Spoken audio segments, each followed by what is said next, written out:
Oluvannyuma lw'okufa kwa chairman wa LC5 wa district y'e Tororo Apollo Jaramogi ng'ono abadde wankizo mu kugatta abantu mu district y'e Tororo mu kuteekawo embeera ey'obukkakamu wakati w'abateeso n'abajapadola abazze nga basikaŋŋana omuguwa naddala kuwa ekyalo kya Rubongi we kirina okugwa kirese eddibu ddene naddala okuteekawo embeera ey'emirembe wakati w'abateeso n'abajapadola.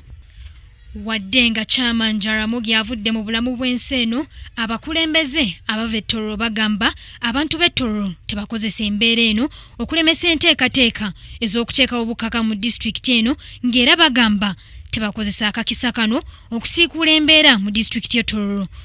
Ku bigambibwa nti okufa kw'omugenzi kwekuusa ku butabanguko obuliwo kati.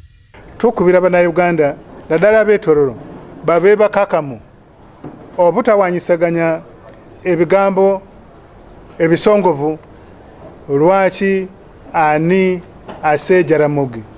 Nga bwe njogedde, Jaramogi afudde mu ddwaliro y'e Sambia, postmortem results ejja kufuluma.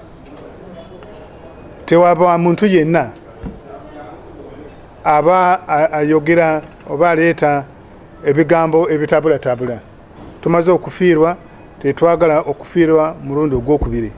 Wabula abakulembeze bano bakinoganyizza nti omugenzi yafudde sukaali na puleesa, ng'okufa kw'omugenzi tekulina bukwekuusa na butabanguko obubaddewo wakati w'abajapadola n'abateeso. Jaramogi abadde alina sukaali, obulwadde bwa sukaali ne pressure. Yaleetebwa mu ddwaliro y'e Nsambya nga lumu mwezi guno, naye ng'omuntu abadde yakamala akaseera katono, kabanga katono ku ntebe, bw'olaba emivuyo egiva mu by'okulonda osanga naddala abawagizi be bayinza okuba n'ekyekango lwaki omuntu waabwe afudde mangu. Omugenzi Apollo Jaramogi yabadde chairman wa district y'e Tororo, ng'era waakugalamizibwa ku bijja ewaabwe mu kitundu ky'e Lamogi mu constituency y'e Budama mu district y'e Tororo ku lunaku olw'omukaaga.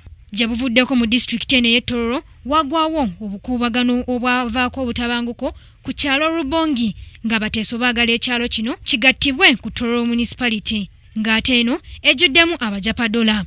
Abakulembeze b'oku byalo mu disitulikiti eno batandika okubeera n'obutakkanya ku nsonga zino, ekireesewo obutakkanya n'okutuusa essaawa ya kaakati. Joanita Mbabazi, KTV, Amalindirire.